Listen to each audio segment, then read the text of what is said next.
Buongiorno, benvenuti a questa edizione del nostro telegiornale. Vediamo i titoli.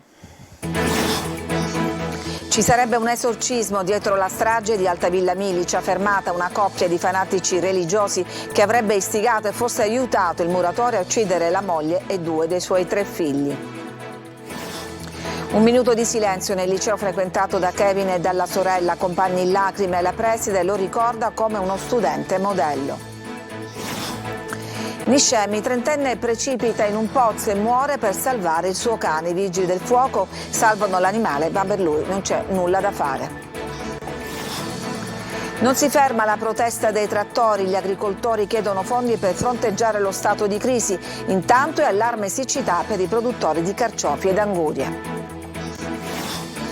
Lo stabilimento Tressan di Catania può diventare il primo impianto fotovoltaico in Europa. Il ministro Urso in visita alla Gigafactory, obiettivo combattere la concorrenza dei cinesi.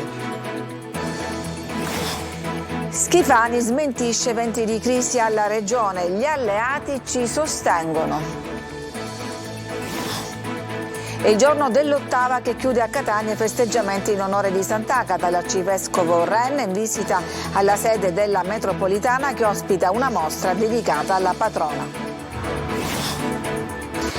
Calcio, Catania senza vittoria da un mese, i rossazzurri pareggiano 0-0 con la Casertana, vola il Messina dopo il successo con l'Avellino in riva allo Stretto, sognano i play-off.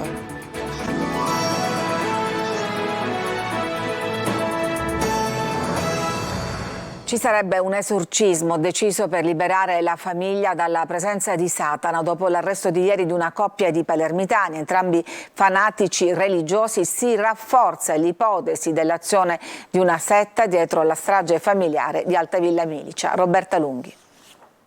Una setta religiosa e un sanguinoso esorcismo dietro la strage familiare di Altavilla Milicia. Si compone di ora in ora il puzzle dell'orrore consumato nella villetta del paese in provincia di Palermo. Ieri, insieme a Giovanni Barreca, muratore 54enne che si era consegnato ai carabinieri, confessando gli omicidi della moglie e di 2 dei 3 figli, è stata fermata una coppia di palermitani, disoccupato lui e dedita al commercio online di prodotti di bellezza lei, ma di fatto entrambi fanatici religiosi.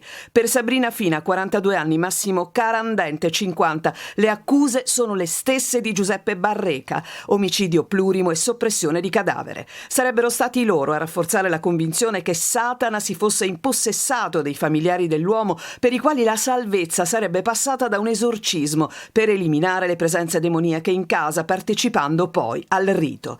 La pratica estrema per gli investigatori si è palesata con il volto del massacro, con i cadaveri dei bambini in casa, probabilmente strangolati, uno legato a una catena. In un'altra stanza sotto shock la sorella di 17 anni, l'unica risparmiata e che ha guidato gli investigatori pronunciando la parola esorcismo. I resti della moglie, Antonella Salamone, sono stati trovati bruciati e sepolti a poca distanza dall'abitazione. Alla coppia accusata di complicità nei delitti i carabinieri sono arrivati grazie alle analisi dei cellulari del muratore e ad alcune testimonianze. L'ossessione religiosa emerge anche dai profili social dei 2 nel caso di Carandente, totalmente monotematici. In un post l'uomo scriveva: Satana sta usando i pastori corrotti, o quando il popolo di Dio prega il diavolo trema. La coppia aveva conosciuto il muratore durante incontri di preghiera in una chiesa evangelica da cui si erano del tutto allontanati. E proprio Cristian Violante, un pastore evangelico che racconta di avere conosciuto Barreca, su Facebook scrive: noi viviamo l'amore di Cristo e cerchiamo di darlo al nostro prossimo, siamo distrutti per l'accaduto. Questa persona non è un evangelico, ma una setta satanica che si spaccia per tale. Lacrime e rabbia nella scuola che frequentavano sia Kevin che la sorella sopravvissuta alla strage, affranti i compagni. Oggi per loro un minuto di silenzio.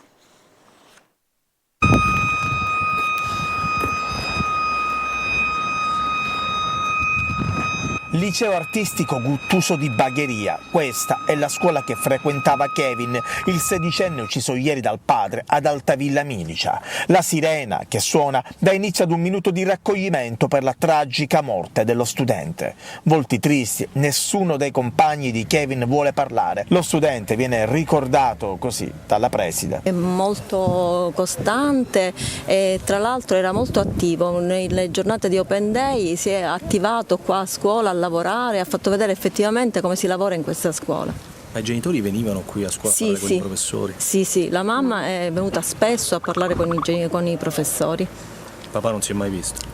Questo non so dirlo, perché non so se effettivamente è venuto. Io la mamma l'ho vista anche la scorsa settimana. I compagni piangono, non sanno darsi una spiegazione a quanto accaduto. Male. Piangono tutti, sono tutti in classe che piangono e non vogliono essere completamente disturbati. Tra l'altro i primi loro ieri hanno detto: preside, anche se era domenica, mi hanno mandato dei messaggi dicendo: preside, non vogliamo più partecipare a nessuna manifestazione di carnevale. Difficile da spiegare, però adesso con i mezzi, con alcuni colleghi, con l'aiuto di magari qualche psicologo, proprio per spiegare questo evento orribile, tragico. In questa scuola va anche la sorella di Kevin, l'unica sopravvissuta alla follia del padre. Anche lei molto brava, è seguita a casa, segue le lezioni. E per ricordare Kevin, i compagni di scuola hanno lasciato sul banco un mazzo di fiori. Un mazzo di fiori.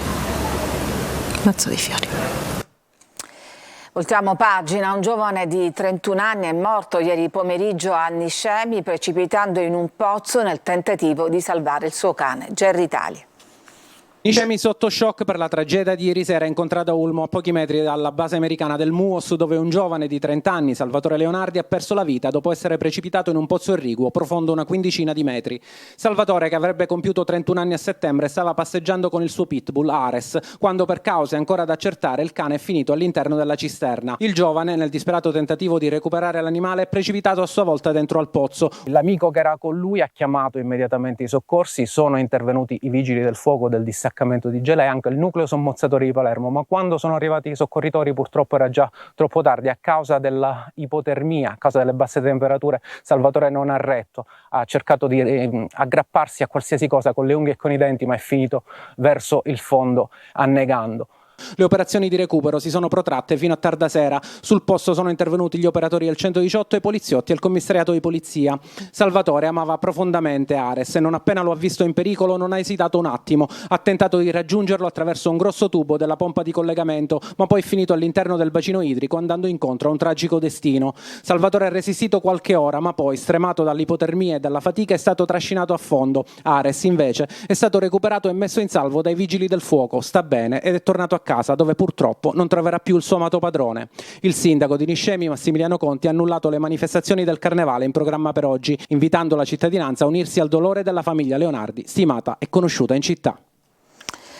Va avanti la protesta dei trattori che si dicono pronti a unirsi alla manifestazione nazionale al Circo Massimo. Sentiamo Roberta Lunghi. Proseguono uniti e compatti gli agricoltori siciliani nella loro protesta che oggi si snoda nel Palermitano con un corteo di mezzi sulla strada statale da Bolognetta fino al mercato ortofrutticolo di Villa Abate.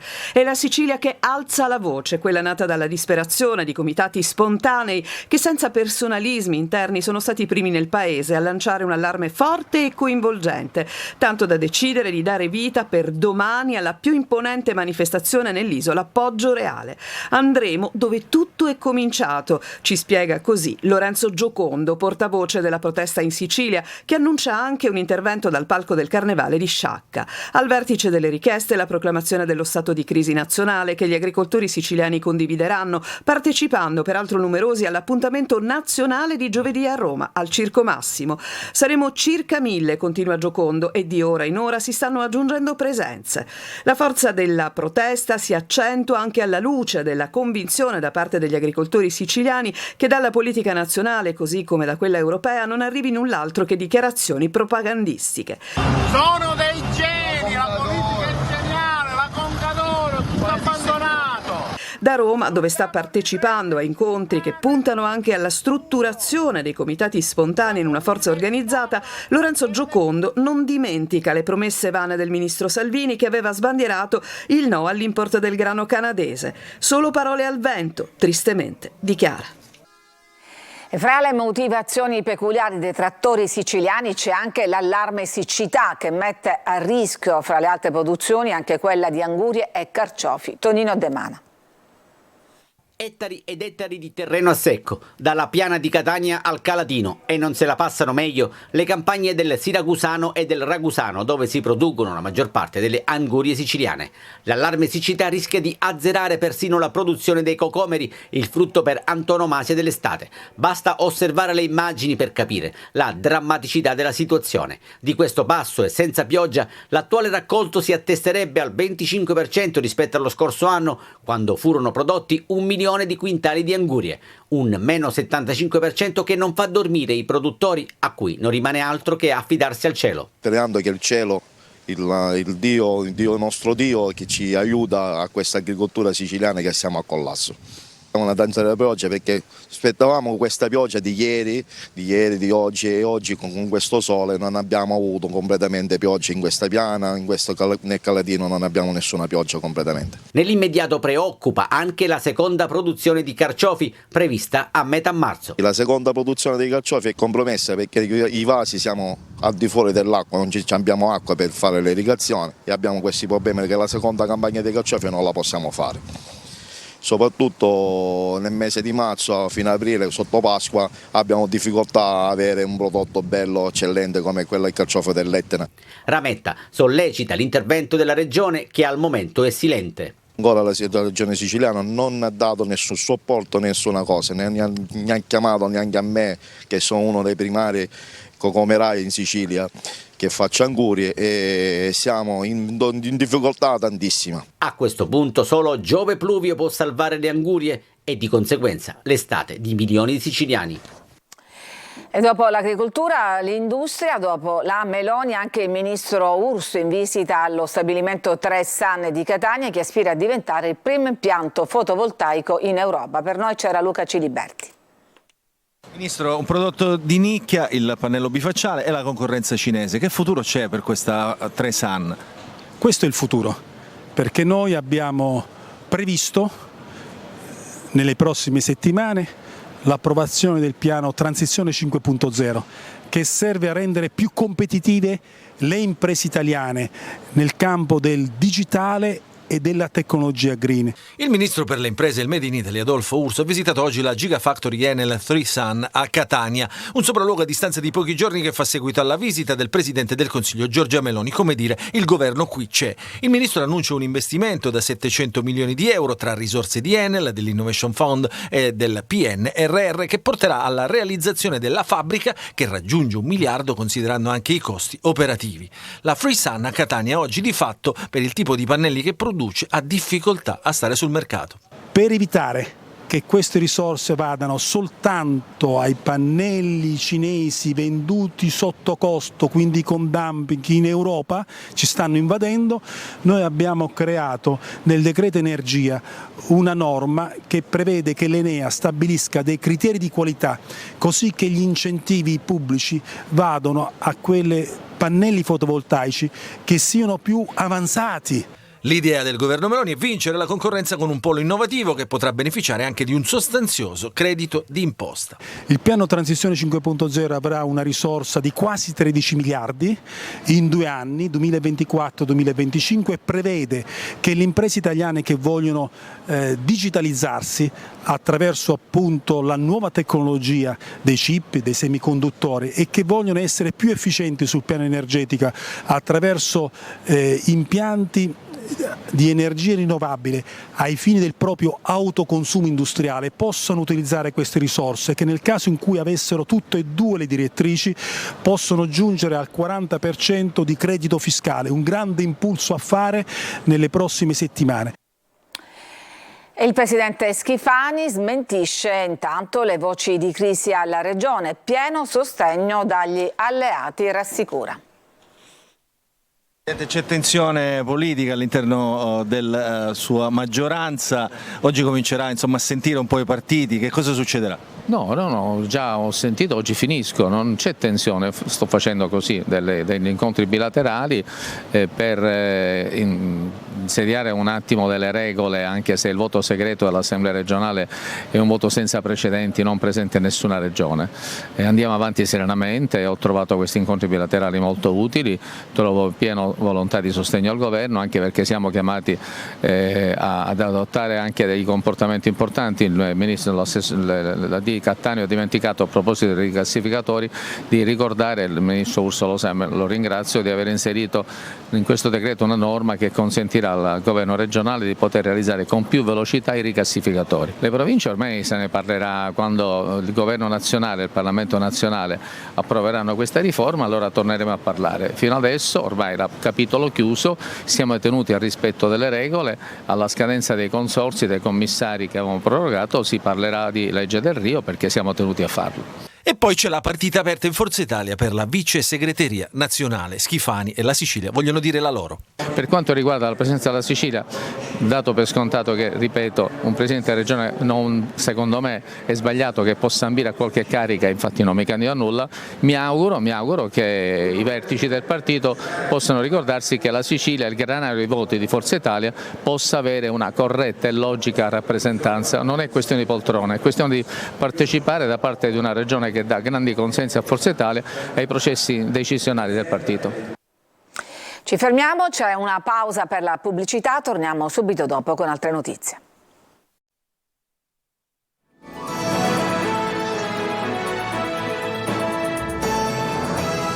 È il giorno dell'8ª che chiude a Catania i festeggiamenti in onore di Sant'Agata, ultima possibilità per i devoti di venerare le reliquie della martire. Adelaide Barbagallo. Il popolo di Agata, così familiarmente chiamano i devoti la patrona di Catania, si è riunito in cattedrale per riabbracciare la santa. L'emozione dell'apertura del sacello e l'esposizione del busto reliquiario della martire si è rinnovata stamattina, giorno dell'8ª. In Basilica dalle 7:30 è un susseguirsi di celebrazioni liturgiche, l'ultima alle 19 con la processione in Piazza Duomo. I devoti sono tornati ad indossare il sacco bianco, ad offrire fiori, candele e elevare preghiere e dopo le restrizioni dovute al Covid possono venerare e baciare le reliquie. È l'ultima giornata delle festività agatine di febbraio, poi l'appuntamento con Sant'Agata sarà in agosto. Saranno mesi carichi di attesa. I devoti devono dire a se stessi davanti al sacello di Sant'Agata, ma anche nel segreto del loro cuore, nella Quaresima che sta per iniziare fra 2 giorni, ma la mia vita è cresciuta grazie a Sant'Agata o ho vissuto solo una parentesi e poi ritorno ad essere come prima o forse peggio di prima. E anche quest'anno l'Accademia di Belle Arti ha voluto dedicare una mostra alla patrona di Catania con le nuove icone contemporanee realizzate dagli allievi ed ex allievi. Si chiama Agata in movimento, allestita alla stazione metropolitana Giovanni XXIII e visitata per la prima volta dall'arcivescovo Renna. Ritengo che una metro qualifichi una città, la faccia diventare più città, perché facilita i percorsi, riduce il traffico delle auto e permette di raggiungere dei punti importanti. Truffa nell'assistenza agli anziani è stata scoperta dalla DIE, la Direzione Investigativa Antimafia, sequestrate 3 società ad un commercialista. Francesco Triolo. La vecchia società sotto sequestro, duplicata in una nuova almeno di facciata che si occupava di assistenza agli anziani. Questa è la truffa scoperta dalla Direzione Investigativa Antimafia di Messina e messa in atto da un commercialista irreitano, Michele Nigrelli, 63 anni, che già lo scorso anno era stato destinatario di un sequestro record da oltre 12 milioni di euro. La nuova società, una casa di riposo, infatti era intestata formalmente a soggetti terzi compiacenti, di fatto replicava un'altra cooperativa posta sotto sequestro. Stessi locali, uguali anche alcuni dipendenti della cooperativa precedente che erano stati assunti dall'azienda sottoposta a sequestro. Nel corso degli accertamenti sono state individuate 2 imprese operanti nel settore edile e della consulenza fiscale, ritenute riconducibili sempre al commercialista in quanto il loro capitale sociale è risultato detenuto anche dai familiari di quest'ultimo. Anche queste 2 imprese, come la prima, sono state sottoposte a sequestro per un valore stimato in circa 200.000 euro. Il sequestro dello scorso gennaio aveva interessato invece 7 attività imprenditoriali attive nei settori degli studi professionali, della lavorazione della ceramica e del vetro, edile, di assistenza a favore di anziani e disabili, 25 fabbricati, di cui 2 appartamenti di pregio nel centro storico di Palermo, terreni, un'auto e rapporti finanziari. Ci fermiamo ancora, c'è una pausa e poi torniamo per parlare dei risultati di questo fine settimana di calcio. A tra poco.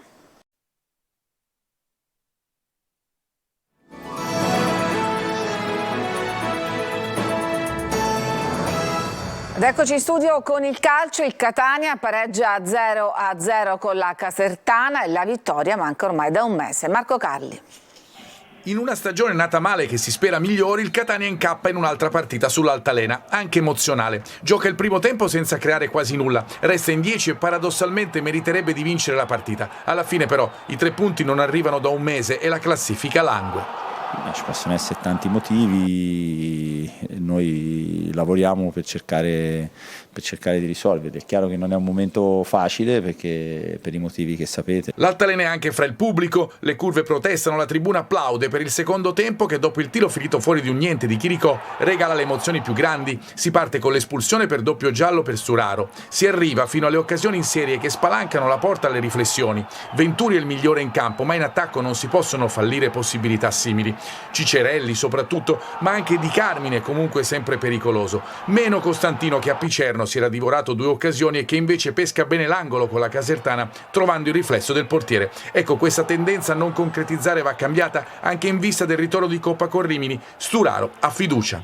Questa squadra io l'ho vista, la guardo da metà dicembre e spesso da tifoso ho visto una squadra fragile, è una squadra che può prendere gol in qualsiasi momento, che ha preso buchi in qualsiasi momento. Ecco, questo secondo me non può accadere. Oggi il primo tempo è stato così, no? Noi siamo alla ricerca di questo, dobbiamo continuare su di questo e poi da questo mettere dentro tutto il resto. Il lavoro è tanto, ma abbiamo voglia di fare. Con la vittoria di Avellino il Messina porta ad 8 punti di vantaggio sulla zona retrocessione e dopodomani incontra al Francoscoglio il Sorrento.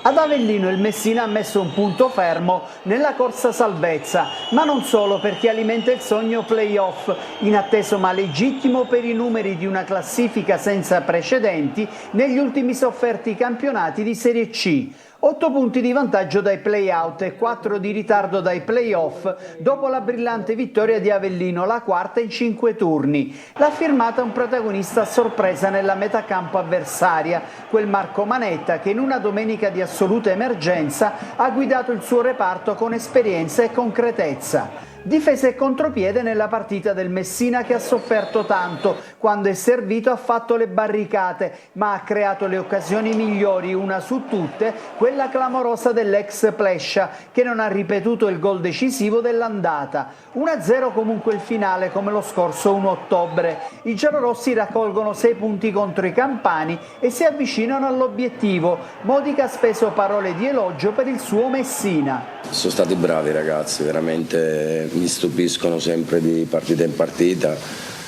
Adesso stiamo facendo una bella striscia positiva di risultati, hanno acquisito una grandissima e sana consapevolezza delle proprie forze, delle proprie qualità e la cosa più bella è che lo si vede dentro il campo, che a me fa un piacere infinito, che li vedo divertire attraverso il lavoro e che dentro sprigionano empatia tra di loro. Mercoledì si torna in campo per un turno infrasettimanale. Al Francoscoglio ci sarà il Sorrento. I numeri dicono che non si giocherà soltanto per la salvezza.